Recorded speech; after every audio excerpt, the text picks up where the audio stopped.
Hello students, welcome to Charti Group of Education, and we are studying Mathematics 2 and the differentiation.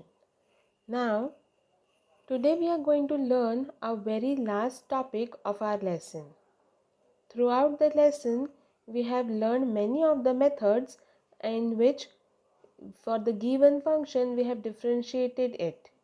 Now, last topic में हमारा topic था higher order derivatives, जिसमें से हमने बोला कि कोई फंक्शन है और अगर हम फंक्शन को बार बार डिफरेंशिएट करें, एक बार डिफरेंशिएट किया dy by D x, 2 time differentiate किया d2y by D X square, 3 time differentiate किया d3y by D X cube and so on.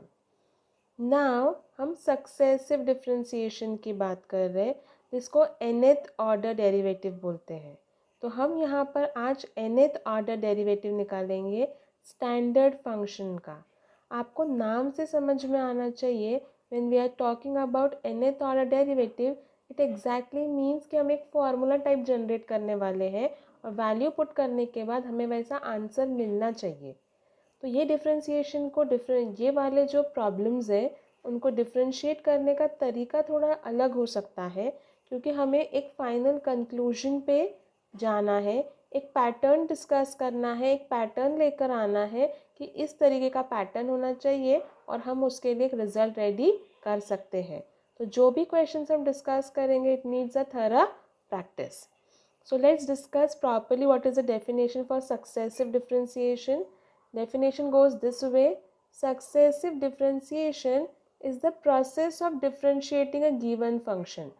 कोई फंक्शन जो है उसको डिफरेंशिएट करने का एक मेथड है, और कितने टाइम्स डिफरेंशिएट करना है, तो n टाइम्स. कितने times? n times. And the result of such differentiation, और उसका जो डिफरेंशिएशन का रिजल्ट आएगा उसको आप क्या कहेंगे? Successive derivatives. क्या कहेंगे? Successive derivatives. Step by step question discuss करेंगे. पहला क्वेश्चन है log x. हमारे सामने दिया था log, हमने लिया let y equals to log x. तो dy बाई डी एक्स यानी first order derivative D D X of log x, and log का डेरिवेटिव इज 1 अपॉन. हमें nth ऑर्डर डेरिवेटिव निकालना, तो हम और डिफ्रेंशिएट करेंगे. तो हमने आगे differentiating with respect to x, तो dy बाई डी एक्स का डेरिवेटिव होगा d2y by D X square, and D D X of 1 upon x. 1 upon X का डेरिवेटिव होगा माइनस 1 अपॉन एक्स स्क्वायर. ठीक है. सो अब यहाँ पे जब d2y by D X square का डेरिवेटिव आया माइनस 1 अपॉन एक्स स्क्वायर, इसको लिखा minus 1 to the power 1 X square. Okay. Now differentiate कर रहे हैं अगेन, तो d3y by D X cube minus 1 to the power 1 को वैसा का वैसा रखा, डी डी एक्स और 1 अपॉन एक्स स्क्वायर. आपको पावर का 1 अपॉन के पावर का डेरिवेटिव याद दिलाती हूँ. माइनस n की जगह किसने ली? 2, यानी माइनस 2, और अपॉन में एक से बढ़ता यानी माइनस 2 अपॉन एक्स क्यूब. ठीक है. So this is the derivative of d3y by dx cube. So d3y by dx cube को जनरलाइज तरीके से कैसे लिखा? माइनस 1 दो बार आ गया, इसलिए माइनस 1 का स्क्वायर, फिर आया 1 इंटू 2, 2 1 ज़ा 2 था, इसलिए 1 इंटू 2 और अपॉन में एक्स क्यूब. तो जनरल फॉर्म में हम देख रहे हैं कि जब dy बाई डी एक्स था तो 1 को पावर 1 था. उसके बाद जब हम और आगे बढ़े तो पावर एक से कम था d2y by D X square में, माइनस 1 को पावर 1, तो d3y by D X cube में माइनस 1 को पावर 2. तो जब हम d4y बाई डी एक्स 4 में जाएंगे तो माइनस 1 का cube 1 into 2 into 3 upon X to the power 4. तो जनरलाइज रिजल्ट रेडी किया. जब 3 था तो पावर में 2, तो nth करना है तो पावर में एक से कम n माइनस 1, 1 2 3 कहाँ तक जाएगा? जब 3 था तो 2 तक जाता था, तो n है तो कहाँ तक जाएगा? n minus 1. यहाँ 3 है तो यहाँ 3, तो यहाँ n है तो यहाँ पर n. समझ में आया? हमको चेक करते जाना है d3y/dx³ के हिसाब से हमने और जनरलाइज करके रिजल्ट दिए dny/dxn के लिए 1 2 3 अप टू n-1 हो जाएगा n-1 फैक्टोरियल, ये हम ऑलरेडी डिस्कस कर चुके हैं, तो ये होगा -1 to the power n-1 into n-1 factorial upon x to the power n. I know method is bit different, but you are supposed to do it and you are supposed to practice it and then you will able to find it out. हर problem का method अलग है, practice करने की ज़रूरत है ही. Next question is y equals to sine x. Differentiate किया, दोनों तरफ डी डी एक्स लगाया, साइन का डेरिवेटिव क्या हो गया cos. पर ऐसा नहीं कि साइन का डेरिवेटिव cos फिर cos का डेरिवेटिव साइन, फिर हम जनरलाइज रिजल्ट नहीं निकाल पाएंगे. तो अगर क्वेश्चन साइन में है तो dy/dx भी साइन में ला के रोकेंगे. बात समझ में आ रही? तो नेक्स्ट क्वेश्चन अगर होमवर्क का कॉस है आपको तो उसको कॉस में ला के रोकना पड़ेगा ताकि हम जनरलाइज रिजल्ट निकाल सके. इसीलिए कॉस को करेंगे फिर साइन आएगा, साइन को करेंगे फिर कॉस आएगा, तो जनरलाइज रिजल्ट मिलेगा क्या? नहीं मिलेगा. इसीलिए हम क्या करेंगे, जिसमें गिवन फंक्शन है उसमें उसको कन्वर्ट करके छोड़ेंगे. यहाँ cos x है, half angle function change sine and π/2 plus x. First quadrant में साइन कोसेक पॉजिटिव, तो साइन π/2 प्लस एक्स क्या हो जाएगा cos x. चेक करो, साइन हाफ एंगल है, function change, sine will change to cos x, π/2 plus x second quadrant. अब differentiate करेंगे, वापस से फिर साइन का cos आएगा तो वापस साइन में कन्वर्ट करेंगे. समझ में आया? क्यों? क्योंकि जनरलाइज फॉर्म करना है. हर बार ऐसे करते थे क्या? नहीं. d2y/dx² में ddx of sine π/2 plus x, तो साइन का derivative is cos π/2 plus x and ddx of π/2 plus x. π/2 constant, derivative 0, x का derivative 1. Now check cos π/2 plus x. अब हम क्या करने वाले हैं, इसको वापस साइन में कन्वर्ट करना है. तो cos को साइन में कन्वर्ट करने के लिए साइन लिखिए, π/2 लिखिए, प्लस लगाइए और ओरिजिनल एंगल लिख लीजिए. π/2 लगाया, प्लस लगा और एंगल कौन सा है? π/2 प्लस एक्स. मेरे एक एक वर्ड्स पर ध्यान देंगे कि हम ये किस तरीके से ले रहे हैं. गड़बड़ करने की ज़रूरत नहीं है, लर्न करने की ज़रूरत नहीं है, कंफ्यूज होने की ज़रूरत नहीं है. सिर्फ जो बता रहे उस पर फोकस करिए. कन्वर्शन करना ज़रूरी है, जनरलाइज फॉर्म है. कॉस को मैं साइन में कन्वर्ट करने वाली हूँ, π/2 लिखिए प्लस और जो एंगल है वो डाल दीजिए. ठीक है. अब π/2 प्लस π/2 कितना हो जाता? पाई. लेकिन जनरलाइज रिजल्ट लाना है इसलिए मैंने लिखा 2π/2. वैसे भी 2 कैंसिल हुआ तो पाई जाता, लेकिन अभी अपन d2y/dx² तो 2π/2 लिख सकते हैं. फिर d3 में हम 3π/2 लिख पाएंगे, इसीलिए. Got it? Now for d3y/dx³ again same, ddx of sin 2π/2 plus x, sin का derivative is cos and 2π/2 plus x. 2π/2 का डेरिवेटिव कांस्टेंट 0, x का डेरिवेटिव 1. वापस से सेम, cos को साइन में लाना है, π/2 प्लस जो एंगल है वो लिख डालिए. समझ में आया? And π/2 plus 2π/2 3π/2. चेक करो, d3y/dx³ आ रहा साइन 3π/2, d2y/dx² में 2π/2, तो जब n करेंगे तो n π/2 प्लस एक्स. देखिए, easy, clear, good. Now next question, y equals to cos ax plus b. So now we'll differentiate with respect to x. dy/dx equals to cos ax plus b. cos का derivative minus sine ax plus b and ddx of what? ax plus b. मैंने direct derivative निकाली. a x का derivative 1, b constant derivative 0. अब देखो, sign को काहे में convert करना है? कॉस में. साइन को कॉस में कन्वर्ट करना है. क्यों कॉस में कन्वर्ट करना है? क्योंकि प्रॉब्लम काय में है? कॉस में. अभी पिछला प्रॉब्लम साइन में था तो साइन में कन्वर्ट किए. अब ये प्रॉब्लम काय में? कॉस में, तो काय में कन्वर्ट करना पड़ेगा? कॉस. क्या करना है? π/2 प्लस जो एंगल है वो.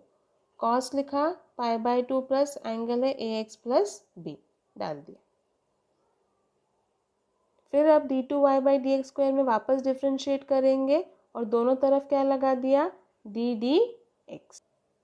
नाउ a cos का डेरिवेटिव माइनस साइन, जो एंगल है वो, and ddx of π/2 plus ax plus b। वापस से साइन को अगर कॉस में भी चेंज करना है तो कॉस π/2 प्लस जो एंगल है वो लिख डालेंगे π/2 प्लस π/2 ax प्लस b।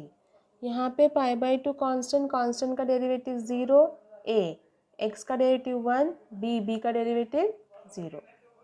अब π/2 प्लस π/2 को अपन ने लास्ट टाइम में कैसे लिखा था, 2π/2, and this a into A will become a²।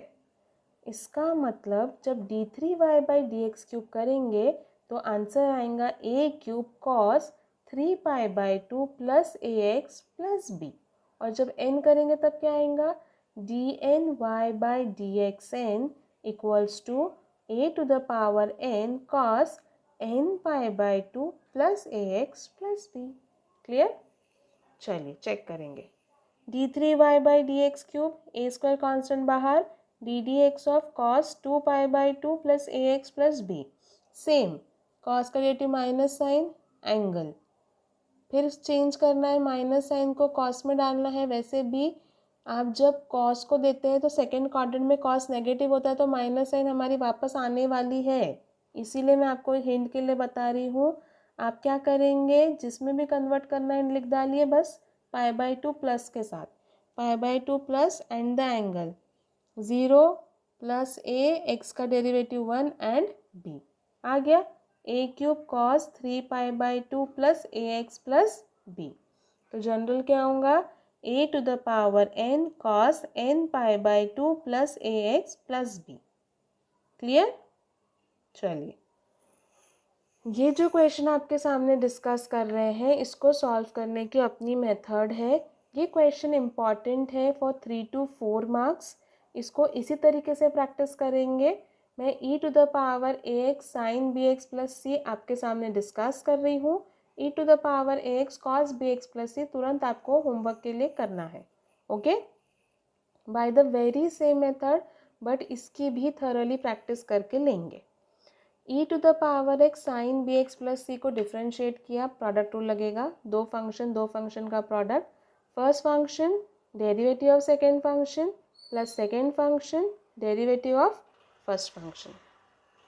Okay, so now क्या करने वाले हैं, हमने प्रोडक्ट रूल लगाया और प्रोडक्ट रूल में साइन का डेरिवेटिव हो गया cos B X plus C, उसके बाद D D X of what, B X plus C, sine B X plus C, E power का derivative E power and D D X of A X. Clear? Now E to the power A X cos B X plus C, B into 1, X का derivative कितना 1, C constant, constant का derivative 0, A and D X by D X is 1। e to the power X common निकाला तो बच गया b cos B X plus C and a sin B X plus C. Clear? यहाँ पे एक step किया हमने क्योंकि हमको इसके आगे जनरलाइज फॉर्म में डालना है और साथ में फॉर्मूला सेटल्ड भी करना है। तो हम देखिए क्या कर रहे हैं, ये वाला फॉर्मूला स्टैंडर्ड फॉर्मूला बनता है जो अभी फ़िलहाल आपको स्टडी में नहीं है, पर आप चेक करिए। मैंने √a² प्लस b² कॉमन निकाला। कॉमन निकालना मतलब वही टर्म से डिवाइड करना, यहाँ तो था ही नहीं पर मैंने कॉमन निकाला इसलिए दोनों टर्म के अपॉन में डाल दिया। स्टेप समझ में आ रही है क्या बोला है? √a² प्लस b² लिया लेकिन मैंने ये कॉमन निकाला, कॉमन तो निकालने के लिए कॉमन था ही नहीं इसलिए डिवाइड में डाला ताकि जब मल्टीप्लाई डिवाइड करे तो कैंसिल हो और हमारी स्टेप पे कोई प्रॉब्लम ना आए। ठीक है, फिर हमने एक इन्वर्स फंक्शन में किया था, sine S C C S का फॉर्मूला बनाते थे, तो इसको नाम दे रही साइन अल्फ़ा और इसको नाम दे रही कॉस अल्फ़ा और फिर टैन अल्फ़ा बनेगा, यानी अल्फ़ा की वैल्यू। पहले को नाम दिया साइन अल्फ़ा, दूसरे को नाम दिया कॉस अल्फ़ा, तो अल्फ़ा हो जाएगा tan inverse B upon A.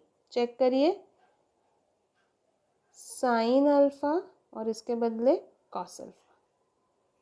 So e to the power ax, a square plus b square to the power 1 by 2 and formula ACCS, plus रहा तो प्लस, माइनस रहा तो माइनस, फॉर्मूला काय का बनेगा alpha B X plus C, तो B X plus C plus alpha.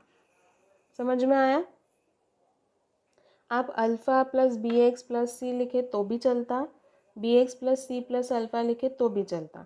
सिर्फ 2 step ध्यान में रखने की कि मैंने अंडर रूट कॉमन निकाला और एक के बदले साइन अल्फा, दूसरे के बदले कॉस अल्फा नाम देके एडिशन ऑफ ट्रिग्नोमेट्रिक फंक्शन का जो फॉर्मूला है SCCS वो यहाँ पे सब्स्टिट्यूट किया है। नाउ वापस से डिफ्रेंशिएट करेंगे, again differentiating with respect to X and d2y by dx square, e to the power ax square, e to the power ax square plus b, a square plus b square to the power 1 by 2 sin bx plus c plus alpha, a square plus b square to the power 1 by 2 बाहर and ddx of e to the power ax into sin bx plus c plus alpha। फिर से क्या लगेगा? Product rule. First function derivative of second function plus second function derivative of first function. यहाँ पे first function derivative of second function plus second function derivative of first function. Sine का derivative cos D D X, यहाँ पे sine का derivative cos D D X of angle, यहाँ पे sine E power का derivative E power और angle A to the power X और derivative निकाला। ठीक है यहाँ तक? Okay. Next is e to the power ax, a square plus B square to the power 1 by 2। Now वापस से हम क्या कर रहे हैं? Under root A square plus B square common निकाल रहे हैं, जैसे पिछली बार निकाला था। कॉमन तो निकाला लेकिन यहाँ पे फिर से डिवाइड में आ जाएगा। अब देखो 1 by 2 है और रूट है, मतलब पावर कितना है? 1 by 2। ये 1 by 2 हो जाएगा 1, जिसको मैं लिख रही हूँ 2 by 2। और अंदर का जैसा किया था सेम वैसा। आप बेटा स्टेप बाय स्टेप ध्यान दीजिए, कंफ्यूजन की ज़रूरत नहीं है। हम मेथड बिल्कुल सेम लगा रहे हैं। प्रोडक्ट रूल करने के बाद, डेरिवेटिव निकालने के बाद वापस से रूट कॉमन निकाला है। ओके। फिर इसके जगह क्या डालेंगे? जैसे इक्वेशन 1 में डाला था, इसके जगह साइन अल्फा, इसके जगह कॉस अल्फा, SCCS। तो फॉर्मूला बनेगा काय का? Alpha plus B X plus C plus alpha. तो 2 बार अल्फा होने के बदले से वो ट्वाइस अल्फा बना, B X plus C plus twice alpha. Got it? और 2 by 2 लिखा, यानी 2 by 2 इज 1। 2 by 2 इसलिए लिखा था कि पहले 1 by 2 आया, फिर 2 by 2 आया, फिर 3 by 2 and then you can say. अब चेक करो, e to the power X, e to the power X, a square plus B square power 2 by 2 3 by 2 sine B X plus C plus 2 alpha, तो यहाँ पे 3 alpha. Clear? तो nth में क्या आएगा बताइए? Yes, e to the power X, a square plus B square n by 2 sine B X plus C plus 3 alpha है, तो यहाँ पे n अल्फा। चेक करो, आया? dn in general nth order derivative dny by dxn e to the power ax, a square plus b square to the power n by 2 sin bx plus c plus n alpha, where alpha is tan inverse b upon a। Practice करेंगे, step by step लिख के निकालेंगे, समझ में आएगा। And with this you can solve the remaining problem and practice. इसके बाद हम लोग आगे और पढ़ेंगे, जिसमें हम मिसलेनियस से कुछ प्रॉब्लम्स कवर करने की कोशिश करेंगे। आई होप कि आपने मैक्सिमम सॉल्व एग्जाम्पल्स क्लियर करे होंगे। जो एग्जाम्पल्स और है वो भी ब्राउज करके देखेंगे और मैक्सिमम प्रैक्टिस करेंगे, थॉरली इसको कंप्लीट करेंगे ताकि आगे हमें इसकी दिक्कत ना आए। All the best.